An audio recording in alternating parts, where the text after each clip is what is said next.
How you doing? This is Steve from exoticfishshop.net. I'm going to go over some aquarium basics with you. Basic aquarium cycle. A lot of people get confused what we're talking about. This is when a fish poops and pees in the fish tank and where it goes and how a properly cycled tank should always have these readings. Reading number one is pH. I like the API liquid test kit, massive test kit, super easy to use, super inexpensive. If you have a fish tank and you got more than 2 fish, buy one. Super important. pH 6.5, 7.5, anywhere in that range is fine as long as the fish are acclimated correctly. Check out the video on fish acclimation for pH. Now to the cycle. When a fish goes to the bathroom, he pees, creates ammonia. When he poops, it breaks down, creates ammonia. No different than a septic system at your house. Ammonia, once a tank is cycled after 4 to 6 weeks, should be 0. If at any time you're seeing any amount of ammonia, your tank is not correctly cycled, or you're doing something. A lot of cleaning freaks out there. Clean the filters, clean the tank, clean it too much, mess with it, and it's simply not good for the fish tank or the fish. Ammonia, once you get ammonia after the first 4 to 6 weeks, bacteria grows, it feeds off the ammonia, and that goes nitrite. It makes nitrites. Nitrites are your second type of bacteria. Still harmful to fish. You should never see it. Always read 0. So I don't use these tests almost ever because my tanks have been up so long. I never get ammonia nitrite. Nitrite readings 0.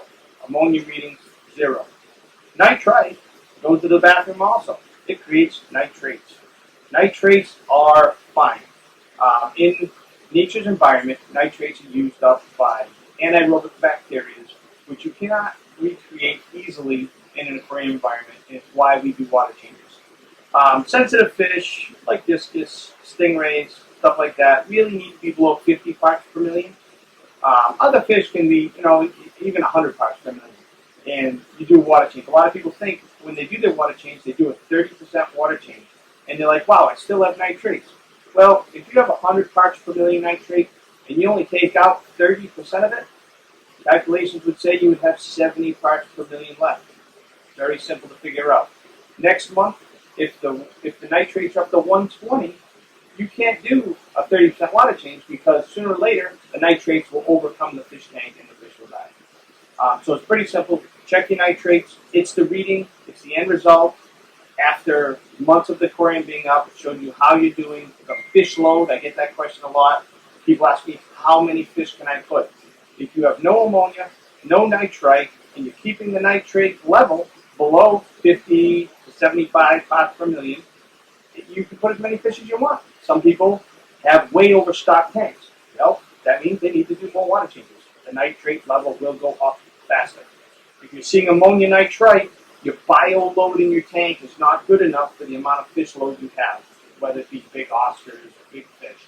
If you're seeing ammonia nitrite ever, you need to upgrade your filter. Ammonia nitrites, 0, 0. This is your reason for water changes. As water gets bad, it will not hold pH. pH will go down. Very important. A couple products I like, quick run over. Aquarium salt. A lot of people ask me, how much do I put? And I recommend non-iodized table salt. 59 cents, any grocery store. I find it dissolves faster than aquarium over-the-counter aquarium salt. Most people run a teaspoon per 10 gallons. I do none of that. My opinion on salt is I use it for disease preventatives. I add it if I'm starting to see some problems, fungus, bacterial infections, ick.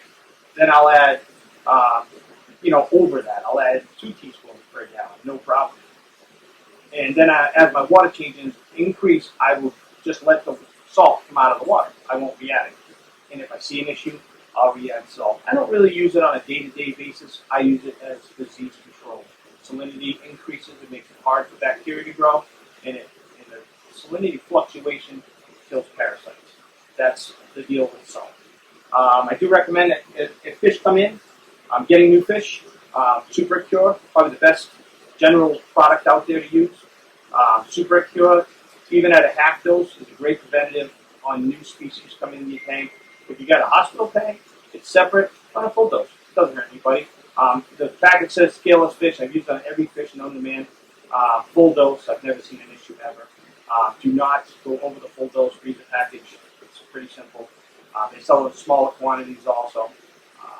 I got friends of mine that have aquariums. They go under the counter and they got $1,000 worth of liquid products under the counter, all not needed. This is your basics. Super important, mildly important if you want. That's about it. Thanks for checking us out. This is Steve from Exotic Fish Shop. Have a great day.